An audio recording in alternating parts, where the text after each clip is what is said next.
Hello learners, welcome to Agritech again. तो जैसा कि आप लोग जानते ही हैं, हमने एक न्यू सीरीज़ चालू की है जिसमें हम केमिस्ट्री के सारे चैप्टर्स कवर करने वाले हैं। और हमने कल वाटर चैप्टर का फर्स्ट लेक्चर कवर किया था जिसमें हमने वाटर्स के बेसिक्स पे ध्यान दिया था, जैसे introduction of waters and characteristics of impurities of water और type sources of water cover किया था। तो आज हम उसी का सेकंड लेक्चर कवर करने वाले हैं। तो चलिए शुरू करते हैं। हम देखते हैं कि आज वाटर के सेकंड लेक्चर में क्या क्या देखने को मिलेगा। फर्स्ट हम देखेंगे हार्डनेस ऑफ वाटर, सेकंड हम देखेंगे types of hardness and third हम देखेंगे डिसएडवांटेजेस ऑफ वाटर। तो चलिए लेक्चर को शुरू करते हैं। So first of all, hardness of water. So हम डेफिनेशन देखते हैं। Hardness in water is the characteristics which prevents the leathering of soap. This is due to the presence of salts in water such as Ca2 plus, Mg2 plus and other heavy metals. तो definition क्या बोल रही है? Hardness of water एक तरह की characteristics है जो कि सोप की जो लेदरिंग होती है, जिनको लेदरिंग नहीं पता सोप की, मैं उन्हें बता दूं कि जब हम सोप से हाथ धोते हैं तो जो फोम आता है हाथ धोने पे, जिसको झाग कहते हैं, उसे कम करता है। और फिर ऐसा क्यों होता है? क्योंकि जो हार्ड वाटर रहता है उसमें सी बहुत सारे सॉल्ट्स प्रेजेंट्स होते हैं, जैसे कि Ca2 प्लस, Mg2 प्लस और भी ऐसे हैवी मेटल्स प्रेजेंट होते हैं। जैसा कि आप डायग्राम में भी देख सकते हैं, यहाँ पे जो मैंने आपके लिए प्रोवाइड कर रखा है। आगे देखते हैं क्या है। A sample of hard water when treated with soap, sodium और potassium salt of higher fatty acids like oleic, palmistic or stearic, does not produce leather but on the other hand forms a white scum or precipitate। तो जैसे कि second definition क्या बोल रही है कि soap को जब हम सोप को वाटर के साथ ट्रीट करते हैं, मतलब कि जब हम हाथ धोते हैं सोप को सॉरी वाटर के साथ, तो हमें लेदर फॉर्म नहीं होती है। ऐसा क्यों होता है? Due to presence of salts in water. But on the other hand lather तो फॉर्म नहीं होती है, बट इसका मतलब ये भी नहीं है कि कुछ नहीं होता है। White scum like precipitates form होते हैं। वाइट स्कम जैसे थोड़े थोड़े जिसमें थोड़े थोड़े वाइट वाइट हाथ में आता है, आपने खुद एक्सपीरियंस किया होगा। तो लेट्स सी इसकी एक अपन ये हमारे पास एक इक्वेशन है जिसमें हम सोप को डिफाइन कर सकते हैं। सो ये यहाँ पे क्या लिखा है? ये सोप की फॉर्मूला है guys. C2C17H35COONA plus CaCl2 gives C17H35COO whole twice Ca plus 2NaCl। Sodium stearate formula है गाइस सोप का। एंड जब उसको CaCl2 के साथ अपन ट्रीट करते हैं तो वो एक सोप प्लस 2NaCl मतलब सॉल्ट गिव करता है। सो नेक्स्ट देखते हैं क्या है। Thus, water which does not produce leather with solution readily forms a white scum is called hard water।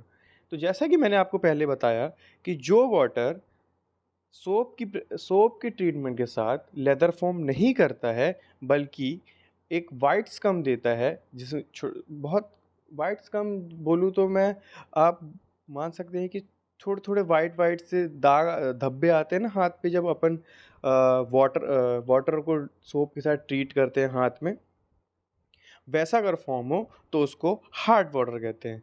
तो बस हार्डनेस ऑफ वाटर इतना ही है।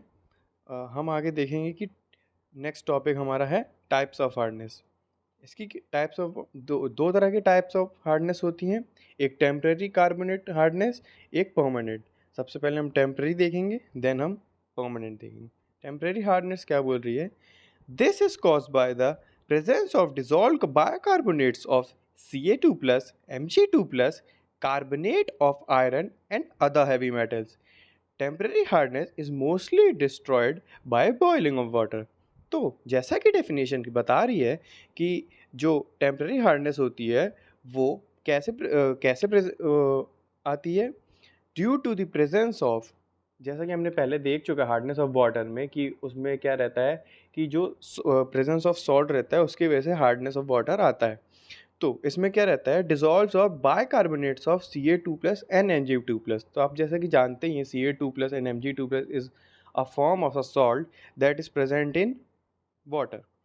So, and iron was also present in water, which cause hardness of water.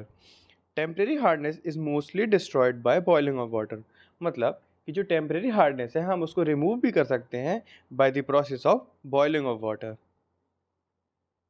So here you can see CaHCO3 2 whole twice gives CaCO3 plus H2O plus CO2।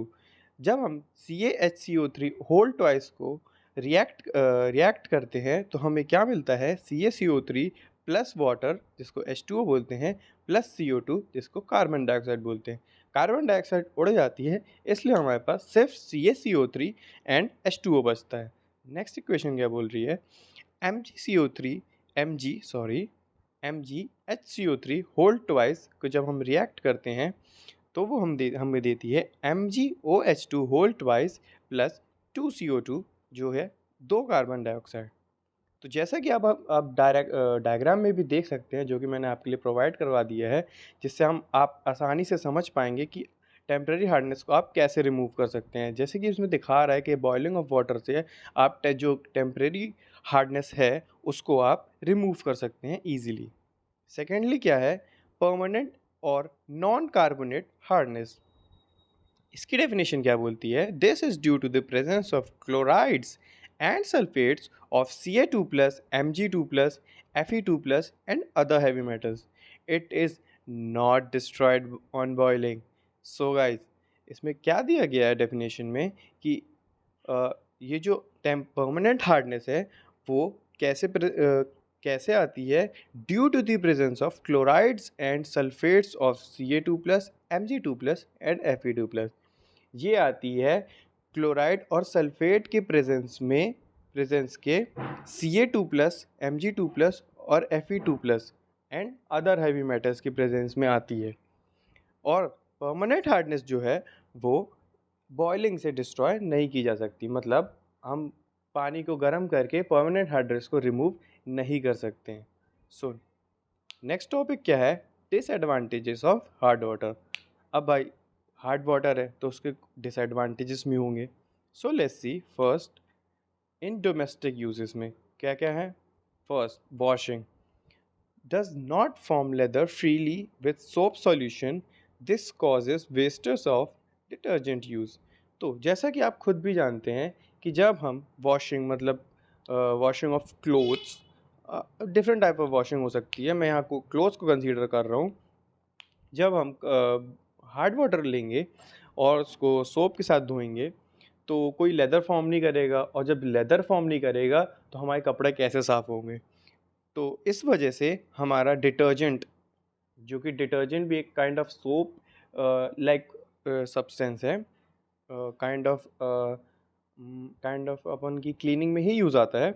सो अपन जब leather form नहीं होगा तो हम ज़्यादा detergent use करेंगे जिससे हमारा detergent भी वेस्ट होगा। नेक्स्ट क्या है, bathing. This causes wastage of lot of soap being used. जब हम बात करते हैं मतलब नहाते हैं तब हम सोप का इस्तेमाल करते हैं, जिससे जब हम हार्ड वाटर का यूज़ करेंगे तो जब हम सोप अप्लाई करेंगे अपने बॉडी पे तो हमें लेदर फॉर्म नहीं होगी, जिससे हम ज़्यादा सोप अप्लाई करेंगे एज़ कम्पेयर टू नॉर्मल और सॉफ्ट वाटर, जिससे हमारा सोप भी जल्दी ख़त्म होगा और वेस्टेज ऑफ सोप। नेक्स्ट क्या है, cooking. Boiling point of water is elevated due to presence of dissolved hardness producing salts, consequently more fuel and time required for cooking। So simply क्या है, जो जब हम कुक करते हैं तो एक बॉइलिंग पॉइंट होता है वाटर का, जिस पे वाटर बॉयल होता है, जिससे हम अलग अलग डिशेस बनाते हैं। वो कम हो जाता है, जिससे हमारा जो फ्यूल है जो फ्यूल है जैसे एलपीजी और अनदर काइंड ऑफ फ्यूल्स, जिस पे भी आप कुकिंग कर रहे हैं, वो ज़्यादा लगता है, और time as well as time भी उतना ही ज़्यादा लगता है कुकिंग के लिए। नेक्स्ट क्या है? Drinking, most important guys. It causes bad effect on our digestive system. Possibility of forming calcium oxalate crystals in urinary tracts is increased. So, इसको ध्यान दीजिएगा। ड्रिंकिंग वाटर ये रियल लाइफ में भी आप समझ सकते हैं। जब आप एक गंदा पानी बोल सकते हैं हार्ड वाटर को, क्योंकि वो अपन के डाइजेस्टिव सिस्टम को बहुत तेज़ी से हार्म कर सकता है। और जो कैल्शियम ऑक्सीलेट क्रिस्टल्स हैं, वो हमारे यूरिनरी पार्ट्स को भी के कैपेसिटी को भी डिक्रीज़ कर सकते हैं बाय इंक्रीजिंग द और यूरिनरी ट्रैक्ट्स। आप यहाँ डायग्राम से भी समझ सकते हैं, जो कि मैंने प्रोवाइड करवा दिया है। Let's zoom this diagram.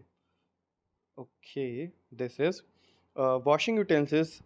So you can see that washing utensils, cooking, washing clothes, drinking, bathing, and our personal use.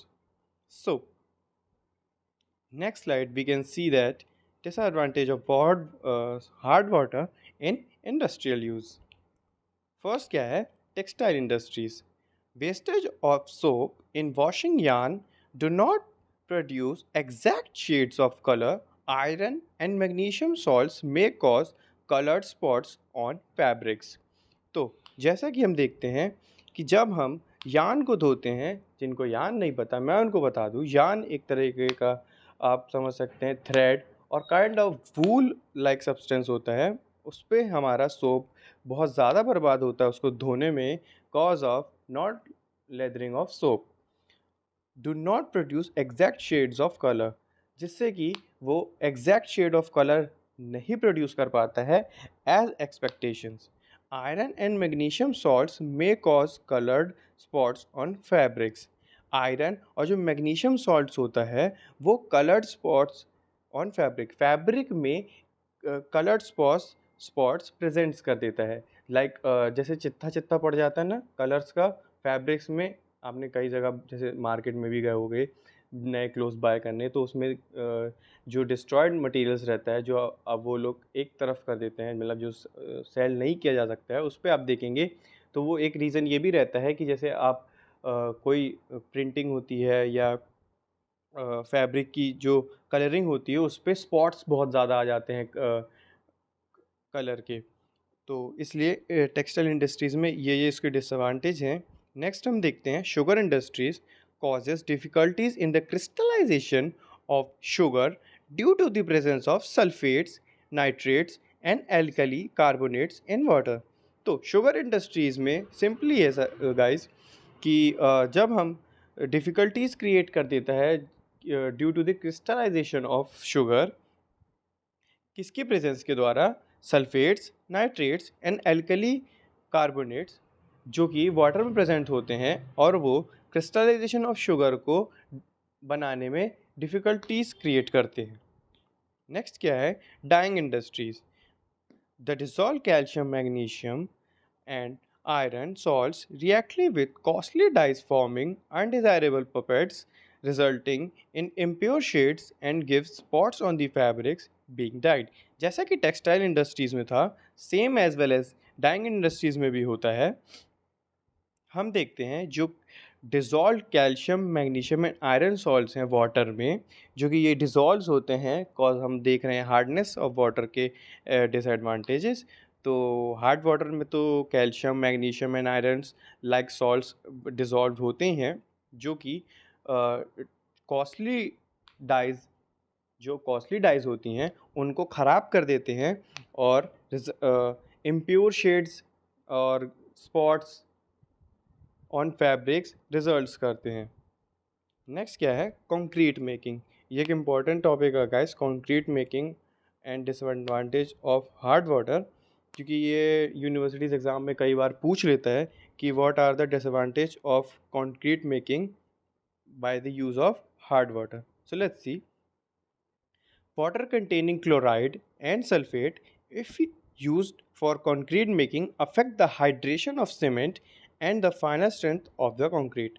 जो कि वाटर हार्ड वाटर रहता है, तो हम अगर हार्ड वाटर को यूज़ करते हैं कंक्रीट मेकिंग में, तो वो उसकी हाइड्रेशन मतलब वाटर होल्डिंग कैपेसिटी को कम कर देता है, और जो फाइनल स्ट्रेंथ होती है कंक्रीट की, जो इन रियल होनी चाहिए, उसे भी काफ़ी हद तक कम कर सकता है, कम कर देता है, जिससे हमारी बिल्डिंग और जिसके लिए भी कंक्रीट वो यूज़ हो रहा है, वो बहुत ही कमज़ोर हो सकती है।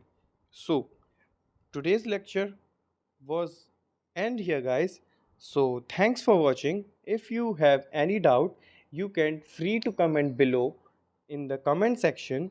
And if you like the video, please hit the like button, do subscribe and share as much as you can, so that your friends and your family members can reach to us and learn something new. Thank you, guys.